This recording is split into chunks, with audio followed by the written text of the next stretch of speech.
All right, so suppose everyone is ready. We're going to start today's class. All right, so today we're going to focus on homework 2 and talking about some of the answers. But once again, there's no correct or wrong answer. It's just simply a share of thoughts among all of us. But before that, let's do a small recap about last week's homework discussion, right? We talked about a lot of models, and then we always go from the simple one to medium complicated and then to the more complex one. And you see a very similar trend also for today's homework discussion.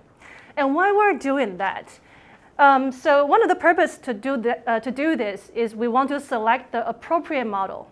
That is not too simple to describe this complicated world, but it's not too complex to give us problems that we cannot focus on what we're trying to identify. So we have a term. We say that we are choosing the models based on the Goldilocks principle. Anyone knows about Goldilocks? I think you must know about this in Chinese. So let me try to bring your memories back. Goldilocks and the Three Fairies. Once upon a time, there was a little girl named Goldilocks. She went for a walk in the forest. All right, so everybody knows about Goldilocks, right? So why are we calling this a Goldilocks principle when we're choosing the models? Because we're choosing between the simple one, the complex one in between. We're going to choose just the right one to describe our exposure and our outcome and their relationships.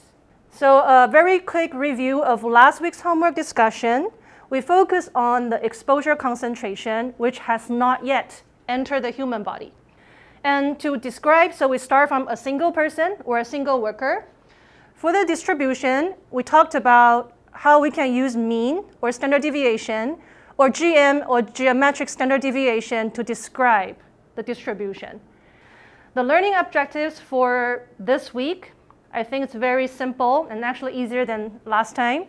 First one, we try to understand the box model and box meaning for each organ or tissue. We view it as a box. We try to do the application to the real life epi study design, and I'll show you that. You'll also experience that in today's group discussion. So the roadmap for today, we're going to talk about homework 2. We're going to have a preview of homework 3 at the end. So it's going to help you with the homework 3. And there's also several announcements that I want to make sure that we are all aware of. Next week, we're going to have the review on homework 3. And the week after that, we're going to have our exam. And for the final week, we're going to do a group presentation based on one of the papers. So my plan is we're going to have 2 groups, and both of you are going to use the same critique paper and then to do a modification on the study design. So let's start for today's class officially. But before that, do you have a dream? This is my style again. Do you have a dream? Or do you have any dreams? I can still see a smile in your eye. So would you like to share, Jocelyn? Do you have any dream? I don't want to work. You don't want to work. But have money. And have money, that's great. And anything else? It's a good start. I want to work for something that I enjoy. You want to work for something that you enjoy. Okay, so that's career. And anything else? I'm just curious, anyone ever dream of owning your own house? No? Everyone just want to take over your parents' house? At least have some dream, right? Anyone ever thought about having your own house? Raise your hand. Okay, great. For the people who have dreamt about having your own house, what does your dream house look like? So this can be your kitchen in your dream house, right? It's very nice, and also these. So let's say we have 3 options here for the kitchen. Let's take votes. So this is option number 1, 2, and 3. And then these are like a stone countertop. Countertop meaning 厨房的台面. Okay, so countertop is this. So it's about a stone countertop. Do you know where it comes from?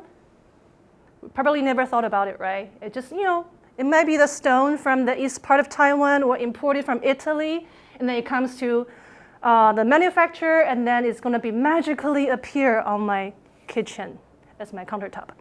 So in 2019, just in this past 3 years, US CDC, they announced a spotlight in their report. They discovered that there is an outbreak. Outbreak is the word that I used to describe this episode. There was an outbreak of silicosis in engineered stone fabrication workers. Basically, people who make our kitchen top, countertop. What they found is that these workers, while they're cutting those marble stones, they're exposed to high levels of silica dust.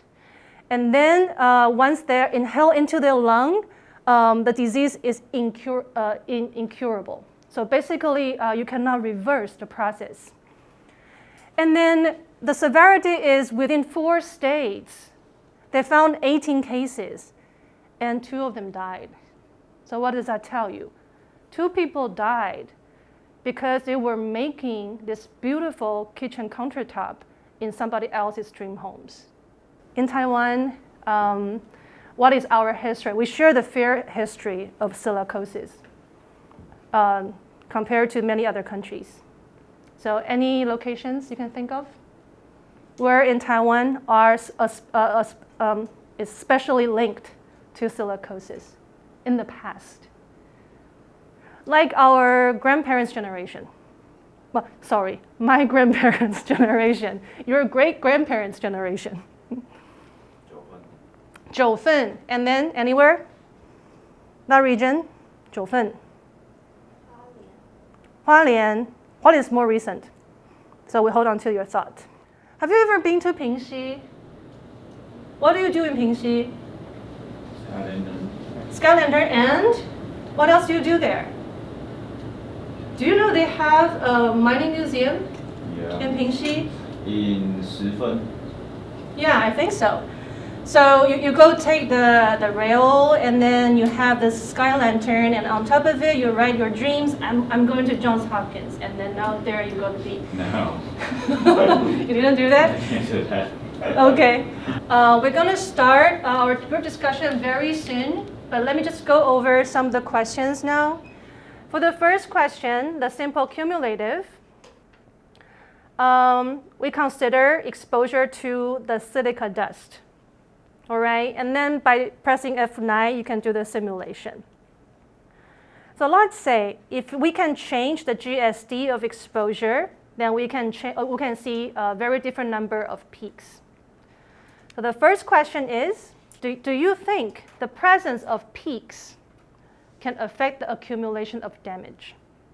So let's now break into groups, and then for group discussion, let's do it one by one. So let's now talk about question number 1.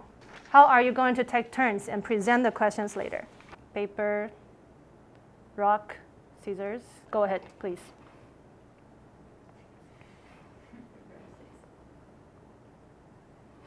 You can choose to go first or later. Okay, so you start from question 1, question 2, question 3, 4, and 5. All right, so only for the first problem set, which is A1. All right.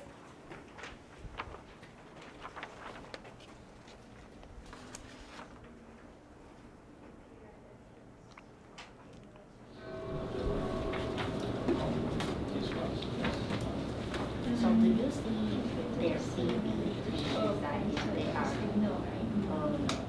Okay, so I think both groups are ready. Would you like to share on the first one? The first one is, do you think the presence of peaks affect the accumulation of damage? We say yes. And the reason being? We see the Excel sheet. If there's fewer peaks, then the accumulation of damage is lower. But when there's more peaks, that would be more exposure, and that's leading to more damage. So we have GSD equals to 1.5.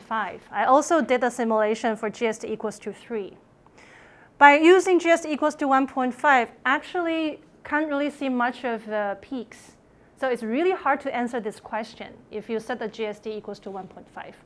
But if you do it with GSD number equals to 3, we see there can be different number of peaks, just like what we did last time.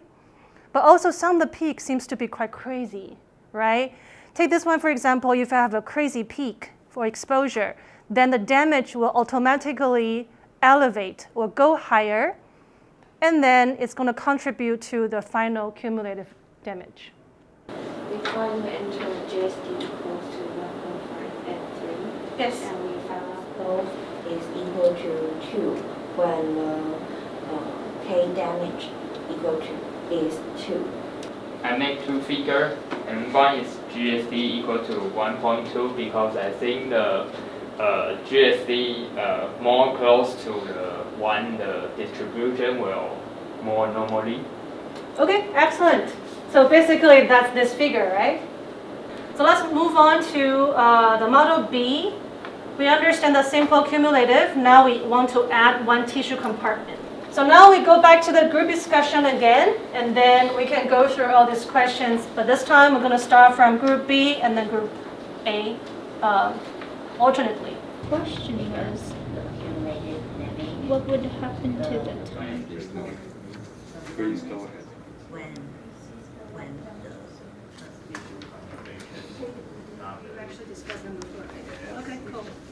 If you need to use the restroom, feel free to go. So here we're going to have a different discussion. Now, after understanding all these exercises, you are asked to help ILOSH, which is Ministry of Labor, to conduct a project assessing workers' exposure to silica dust. All right, and the risk of lung damage, because you just saw the US CDC report on the silicosis. And what you're going to do, you're going to find a collaborator first, right? You want to see where can we do the sampling. 食材活法没有失败的情况下呢，它是一片可以切成变成2片，我们在资源上呢就可以节省50%。Now we're going to have a population model, all right? And then we're assuming that the people's exposure is have an exposure of GM1 and GST equal to 2. And there are going to be 10 workers together. But among these workers, not all of them have the same damage constant. So we set the damage constant to be 20% of the mean.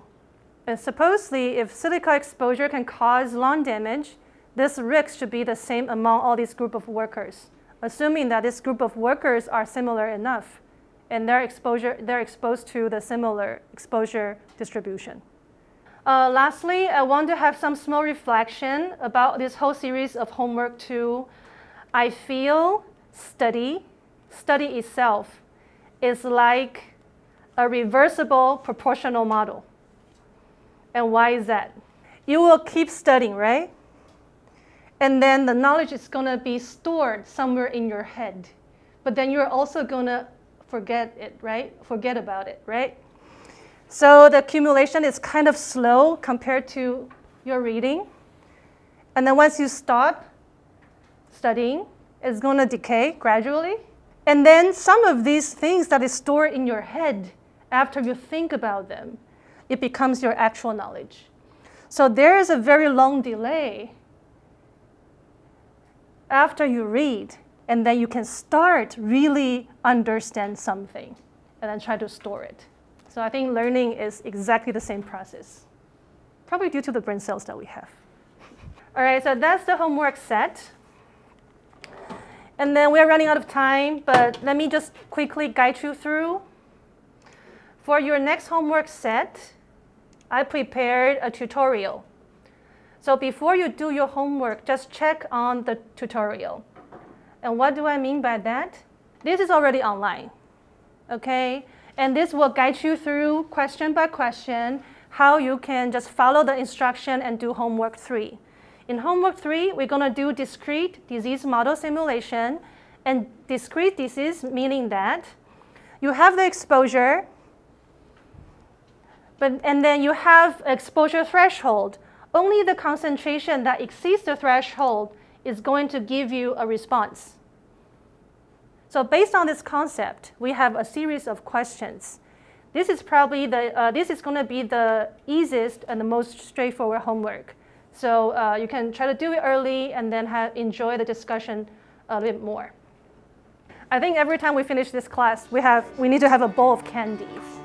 So we can, okay, let me do that. Maybe candies or chocolate. Yeah. All right, thank you.